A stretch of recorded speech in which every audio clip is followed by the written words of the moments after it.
Hello, Sim here. So the Xbox Series X has just officially launched and I'm going to give you my experience on the installation and setup of the Series X and of course some of my initial thoughts so far. So if you enjoy informative gaming videos and like to know how to buff your gaming network, make sure you are subscribed and have hit the bell icon so that you get notified of when new videos arrive. I'm going to cover 10 subtopics or themes within this video, and I've added video chapters to allow you to easily navigate the video if you wish. So the Xbox Series X comes in an interesting box and contains of course the Xbox itself, it'd be a problem if it didn't, the controller along with some brand new AA batteries and a quick start guide. Having unpacked it, I was quite surprised by how small the Series X actually is. In the footage you're watching right now, the Series X is sitting next to a 24-inch monitor that I've deliberately adjusted to be as low as possible to the desk, so you get an idea of the size of the Xbox itself. Moving on, the instructions tell you to only connect the HDMI and power cord and do not mention about connecting an Ethernet cable. Presumably they are thinking Wi-Fi. However, you know Sim, gaming is wired only. We don't want Wi-Fi lag, right? So I connected an Ethernet cable prior to powering on the box. Traditionally, initial setup for consoles involve powering on the console and synchronizing the controller and then following on-screen instructions. However, this time around Microsoft has decided to force you, or should I say provide a strong sales pitch, to use the Xbox app on your mobile or tablet to do the installation setup. I did find this a bit weird, to be honest, absolutely. However, you're going to notice that on the screen there's a hamburger icon, the little controller button with the 3 lines above it that says ignore in the left hand corner, and so potentially if your controller is already synced or the pairing function works at this point in installation, or you've got a USB-C cable sitting around, you could do it the traditional way, i.e. use your controller and not have to go through the app. And this may be possible, but I just don't know, because I used the app. Now, when I did the installation, I switched from 4G to my local Wi-Fi. I was just naturally expecting installation issues and I wanted to minimize that as much as possible. Now, it may work with 4G, but I don't know. So if you did this and it worked, drop a comment down below to let the community know. So, as I mentioned, I went to a local Wi-Fi and I made sure that my Series X and my mobile was on the same network to avoid any potential installation problems. In other words, it wasn't on a Wi-Fi guest network, and for those who have a little bit more of a complicated network setup and know it, it's on the same VLAN. Right, anyway, so it's on the same network. So on my particular mobile phone, I have the Xbox Beta app, because I'm a beta tester on Xbox generally, so I used that.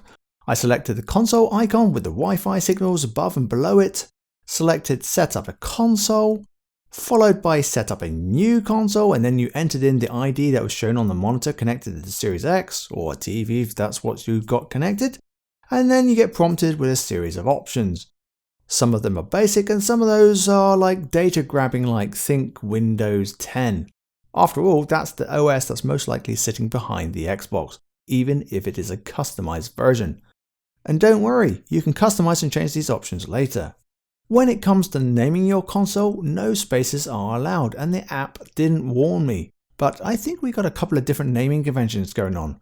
For me, my perception of it is that the app is giving you like a console description kind of name, but not the console name itself, which is what the actual name is when it's reported on your local network, which is what I later changed on the Xbox itself, post, the initial setup. Because it was defaulted to Xbox and I like it to present itself to the router as like Series X, I've got an Xbox One X, I've got an Xbox OG, etc, etc. So I want those to be really recognizable when I'm seeing it on my networking setup. So if you've got an existing Xbox, then you can copy across its settings, but do note that some of those initial setup privacy style screens means that you might have to still do some tweaks for sure.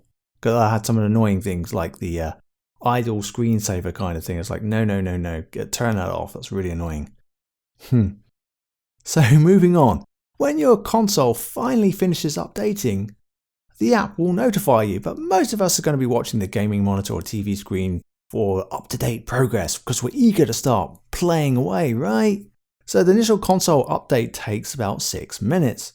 And then you get prompted to connect your controller, and once you've done that, you're presented with a controller update, sweet, which takes another 2.5 minutes. So in total, you're done in less than 10 minutes. If you ignore the faffing about of having to go and get an app and install it on your phone to do the setup. Great. And then you're ready to start playing with your console and, well, you need to load games, don't you? So if you're an owner of multiple Xboxes, then the one thing I recommend is to set your custom port to a different number to allow all of your Xboxes to report an open NAT. The default is 3074, and you can then select a different port number from the 5 offered on screen. And from past experience, these appear to be randomized. This will stop it conflicting with any other consoles in the house that still use the default port of 3074. So we all know that this Xbox Series X has a 1TB SSD, even though it's a custom one and it's an NVMe, so it's super duper duper duper fast. However, post installation with no games installed, the actual usable storage is 800 gigs, so you've lost 200. So, if you recall from my Sim Thoughts video on the Series X, you know that part of this SSD is reserved for the Velocity architecture, where it uses 100 gigs for high-speed texture transfers using some proprietary compression algorithms to increase bandwidth so the game textures are more readily available to the game, giving you that eye candy. But the trade-off obviously is that you lose some storage. So if one assumes we've got 100 gigs reserved for the Xbox OS and the other 100 gigs are reserved for the Velocity architecture, does that mean if you've got a Series S, you've only got 300 gigs for games? Because it comes with only a 500 gig solid state drive. Or is that Velocity architecture reduced to about 50 gigs in size on the Series S because the games are only up to 1440p? Although it still allows 4K streaming and video playback. If you know and you've got a Series S, post a comment down below to let us know. Cheers. So moving on, if you do not own an Xbox One, then game installation is simple. Download it direct from the store. For those of us who already have an Xbox One, we've got 3 options available. Download from the store, plug in an external hard drive with the games on that was originally connected to our Xbox One, or use the network transfer option. Now for new games such as Cold War, I chose to download directly from the store, no problemos. Now the reason I chose not to personally plug in an external hard drive from my One X into the Series X is, well, there are some unknowns. Would it upgrade the binaries? In other words, alter them in some way, meaning that they're no longer playable on my One X? I just didn't know. So I chose to use the network transfer for a game to go test, that being MW19. It's quite big, and so I enabled this option on both consoles and initiated the transfer. It was like 10 to 11 times faster than downloading it from the internet, well, from my internet anyway. The one feature though that's not available on the network copies is to select parts of the game. So if I wanted certain parts not to be copied, let's say the campaign, I couldn't do that. So that's the only niggle, but that's an Xbox feature that's just available across all the consoles. It's not a Series X specific thing. So when you download a game from the store directly, you can customly choose not to download the campaign or zombies or something along those lines. Anyway, moving on then. So once I had made a copy locally, there was time to upgrade, and it showed that additional high resolution pack was required. Again, I did not know if the binary was going to be altered in any way. Now, when I launched this particular game, it took a few attempts for it to actually not to lock up. Where I was eager to skip menus as soon as I could, on the final kind of run, I decided to wait. Now, all of us in the COD community know how buggy this game is and how often they break it, so I'm going to put this experience down to that game only. And for a note of interest, I've also downloaded Black Ops 3, it's not enhanced in any way, and that game just launched with no problem whatsoever. Oh yes, and when I launched the campaign, oh my god, it resumed, I was greeted with an hilarious bug, and it made me chuckle, and just reminded me how great this game is. So, as to be expected, just like when the One X launched, there are Series X enhanced games, or should I say Series X and S enhanced games, as shown by the XS logo. The availability of the enhanced games appears limited at the moment, but that will change over time. Of course, you can filter on your game collection to see which ones are worthy of a upgrade or maybe a replay. The one thing that's impressed me the most about the Xbox Series X It's not necessarily its size, but it still does get me. But actually, the thing that impresses me the most is how quiet it is. It's very, very quiet. You've literally got to hover over the tower, so to speak, to hear it, where you feel some warm air lightly breezing past your face. So going back to MW19 as an example, when one sits in the multiplayer lobby screen, on a 1X the fan screams, presumably because of an uncapped frame rate by the game going ham for no reason whatsoever.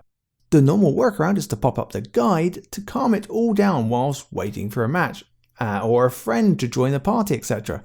However, on the Series X, the console remains whisper quiet in the lobby, and it's still whisper quiet when playing the game. So, very impressed. Moving on to the controller, it feels nice in the hands. It's comfortable to hold. However, for me personally, the controller sticks are a little bit stiff, but perhaps I've got used to my Series 2 controller. Now, there is no cable included in the box to connect to the controller. However, if you have a USB-C cable to hand and a play and charge battery back from the Xbox One, you can put that into the new controller too. Sure, you got no charging light, but the dashboard tells you when the battery is charged. Now, it would be remiss of me not to cover boot up times. So first of all, how long from my full shutdown does it take to power up? Well,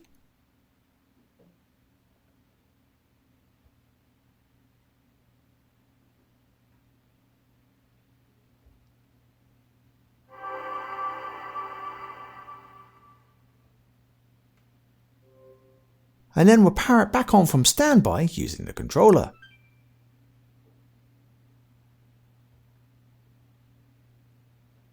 As you can see, the load times are pretty reasonable in both cases. So it's still very early days. I've got no real gripes with it at this time.